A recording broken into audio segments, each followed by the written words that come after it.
আগামী ২৫ December BNP নেতাকর্মীদের জন্য ঐতিহাসিক দিন। গেল ১৭ বছর রাজনৈতিক নির্বাসনের পর দেশে ফিরবেন বিএনপির ভারপ্রাপ্ত চেয়ারম্যান তারেক রহমান। দিনটি স্মরণীয় করে রাখতে সংযুক্ত আরব আমিরাতে অবস্থানরত দলীয় নেতাকর্মীরা অনেকেই দেশে যাওয়ার প্রস্তুতি নিয়েছেন। দীর্ঘ ১৭ বছর যাবৎ মানুষের একটা আকাঙ্ক্ষা যে তারেক সাহেব কবে দেশে আসবেন। জনাব তারেক রহমানের বাংলাদেশে প্রবেশ অত্যধিক প্রয়োজন বলে আমরা প্রবাসীরা মনে করি। আমাদের নেতা যখনই বাংলাদেশে ঢুকবেন ওনার সাথে সাথে আমরাও বাংলাদেশে সবাই প্রবেশ করব। দুবাই থেকে প্রায় অনেক নেতাকর্মী ইতিমধ্যে তারা টিকিট কেটেছেন যে ইতিহাসের সাক্ষী হতে জনাব তারেক রহমান সাহেবের সেই বাংলাদেশ প্রত্যাবর্তনে অংশগ্রহণ করতে।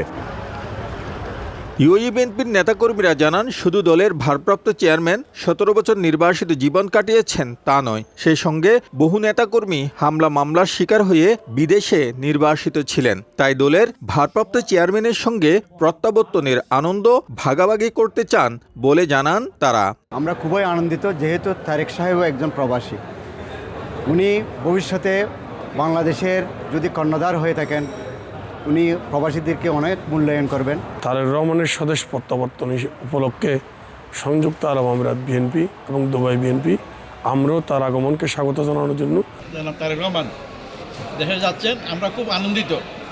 আমি শুধু আমি নয়, আমাদের দল সবাই এবং সারা বাংলাদেশ আনন্দিত।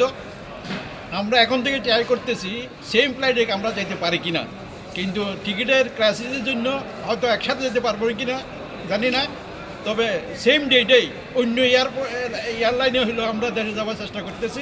বাংলাদেশ হার্টসের অপেক্ষা করছেন আমাদের নেতার জন্য, নেতাকে সদরে গ্রহণ করার জন্য সারা বাংলাদেশে আব্বমোর জনতা অপেক্ষা করছে আমাদের নেতাকে স্বদেশ প্রত্যাবর্তন উপলক্ষে তাকে বরণ করার জন্য।